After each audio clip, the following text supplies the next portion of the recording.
Hey guys, welcome back to Yin Yang Zing, and today we are going over what I believe could be one of the strongest decks of the current format. With the guys on the channel, the other guys that help me in my group for Team Yin Yang Zing, for the Yu-Gi-Oh side of it, they all really hate this deck, because this deck plays around hand traps like you would not believe. If you hand trap me, for the most part, I don't care. And it runs no hand traps. This deck is actually just over $100 in total for what I use as the sideboard, the extra deck, and the main deck. So we're going to jump right into this. I'm going to put this over here. We're going to jump into the main deck. So I'm really proud of this deck. I actually took first place at my locals with it. I played through full power Goki. I played through Mekk-Knight Invoked, and I played through my worst matchup as well. So, let's jump right into it. We've got 3 Metaphys Ragnarok. Ragnarok is great because it banishes the top 3 cards of your deck. This deck works around completely in the we just abuse the banishing mechanic. But Ragnarok banishes the top 3, and for each Metaphys card that's banished, it gains 300 permanent attack points per card. So if you hit 3, it gets a permanent 900 boost, which is really helpful because its second effect is when it deals battle damage to your opponent, you could special summon a Metaphys card from your deck.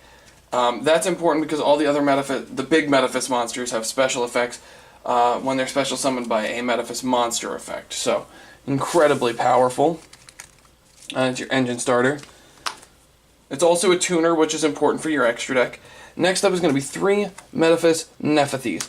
Metaphys, when it's banished, you could shuffle it back into the deck and add another Metaphys card from your deck to your hand. Really good. And when it's special summoned by the effect of a Metaphys monster, it banishes all set spell and trap cards on the field. They are face up, it's not face down. And it's got a big body. 2400, 1600, super strong. So, this deck, once we get through the main deck, before we hit the extra deck, we'll talk about why this deck I think is so good. Next up is 3 Metaphys Daedalus. Daedalus is fantastic. So with full power Goki, this card is so strong for this one reason. When it's banished face up, it can banish another Metaphys card from your deck to your graveyard, to your banish pile. Great, that's fantastic. But the reason it's so strong is when it's special summoned off a Metaphys monster effect, it banishes all other specially summoned monsters.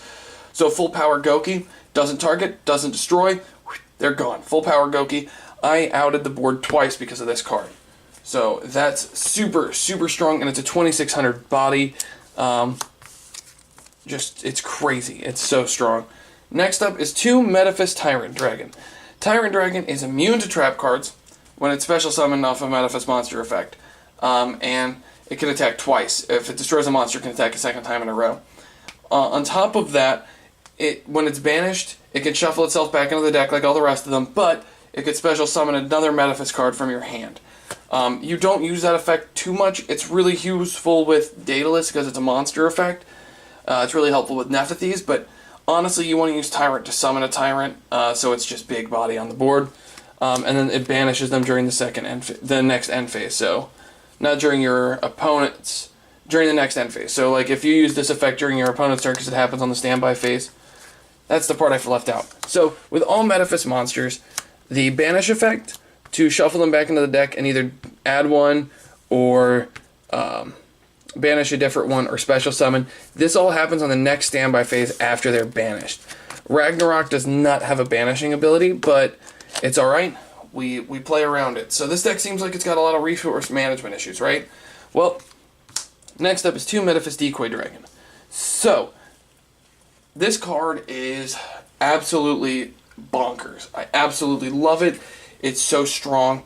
What it does is during the standby phase after it's banished, it special summons itself, and then if a monster on your side of the field is targeted for an attack, you can banish it and summon another Metaphys monster from either your graveyard or your banish pile face up and summon it into attack position.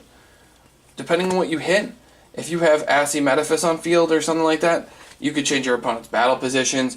You can get 3 more monsters banished. You can really hurt your opponent depending on what happens. So, Decoy Dragon is absolutely, and its a scale effect is the exact same. But if you do this during the battle phase and you pull out Daedalus, Daedalus nukes the board. and it's non-targeting banishment. It's crazy. And there's a way to stop your opponent from being able to negate that effect, or all of your monster effects. So, 2 Necrophase. Necrophase is so good.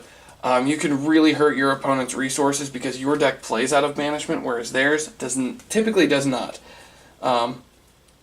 Super strong card, and it's a permanent boost. So you summon this after you've banished tons of decks. Bam, you're gonna kill your opponent probably in one fell swoop. Eater of Million, great spot removal.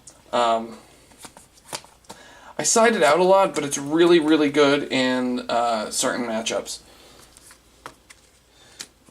And the last of the monsters is 2 Winged Dragon of Raw Sphere Mode. Now, before I get blistered in the comments, this card is great if you're stuck going second.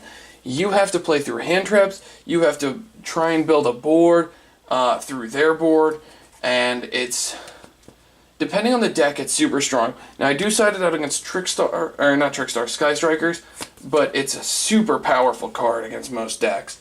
Especially against rogue strategies. So this will cripple their board. Now they've got a monster on board, and then you just proceed with your turn. You get it during the next one. 3 Assy Metaphys. Assy Metaphys lets you banish a Metaphys monster from your hand to draw a card, and then depending on the turn, it can make your opponent's all non-Metaphys monsters lose 500 attack, which is permanent and mandatory, or if it's your opponent's turn and a Metaphys monster is banished, then all non-Metaphys monsters change battle positions. Super strong card.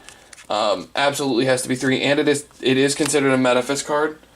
2 Metaphys Factor. Now this is super good. It's such a strong card. Metaphys Factor stops your opponent from negating your Metaphys monster effects. So if they try to Ash your Metaphys Search, they can't.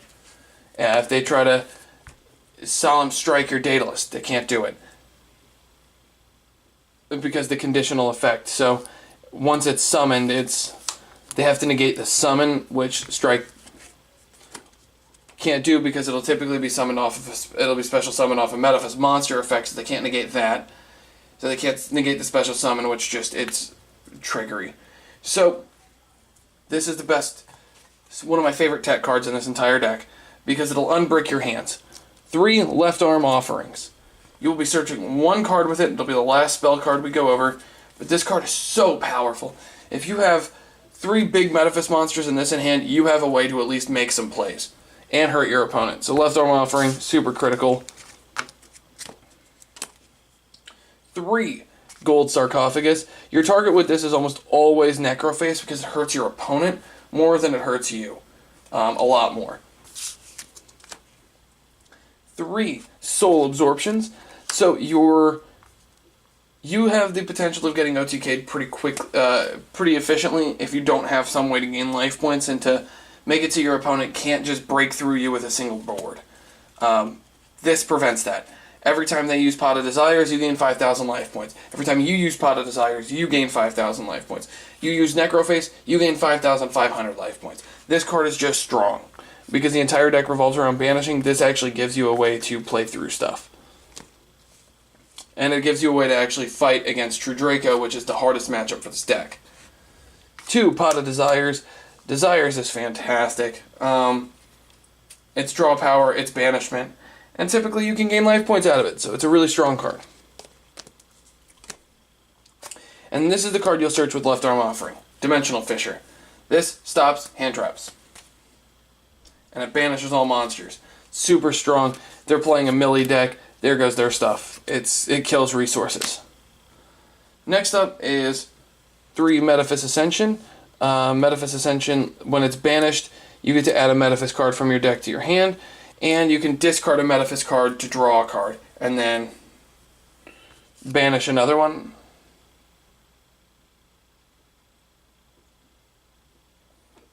So you discard a Metaphys card, you draw a card, and then you banish a Metaphys card from your deck.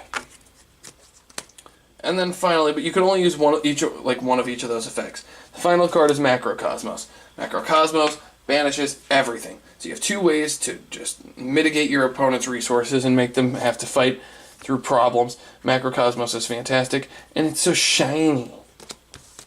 Okay, so the reason why I think this deck is really strong is if they're citing, let's say, Rivalry of Warlords, or anything really, Rivalry of Warlords or Goes in Match, you're playing light worms. The entire deck is light worms, except for like a handful of cards. For the most part, you don't care. Doesn't matter. So you can play through those things because of what you're playing, and you can play every single Floodgate. You can play Royal Decree. You can play Goes in Match. You can play Anti-Spell Fragrance. You can play Imperial Order. You can play Royal Decree. You can play Summon Limit. You can play all the Floodgates. So there are only 3 cards in this extra deck now that we're here, that matter. There's only 3. Metaphys Horus, because you're going to make it using a Pendulum monster in Ragnarok. It's going to be able to steal an opponent's monster. That's just strong. You never really use your extra deck, so it's not that big a deal. Nightmare Cerberus, spot removal for monsters. Nightmare Phoenix, spot removal for spells. And that's it. You could run Unicorn, but these are the only 3 that matter. The rest of the extra deck is whatever you feel like running. Those are the only 3 to 4 I would say that really matter. And that, ladies and gentlemen, is my Metaphys, my competitive Metaphys deck. You'd be surprised. This deck actually did really, really well for me at locals. My side deck was just nothing. It was a card destruction. This is my side deck, just giving it to you really quick. 3 Anti-Spell, 1 Imperial Order, 2 Royal Decree, 3 Summon Limit, 1 Winged Dragon of Raw Sphere Mode, 1 Card Destruction, 2 Goes in Match, 2 Rivalry of Warlords. That's it. You just floodgate the crap out of your opponent. So I hope you guys enjoyed. I really enjoyed building this deck and playing this deck. It's one of my favorite decks of the format. If you want to play it, having some fun, this is a great way to have fun, and it's a great introductory deck to the game because it's so cheap. It's $100. You'll spend $150 total maximum on this deck. If you want a max rarity, maybe $200, but it's a pretty affordable deck, and it does a lot of damage to the meta because a lot of the decks require their graveyard, and this takes it out of the equation. So I hope you guys enjoyed. Like, comment, and subscribe. This has been Patrick from Yin Yang Zing. Hopefully I'll be bringing you some more profiles in the near future. I've had a blast doing this, and I'll talk to you soon.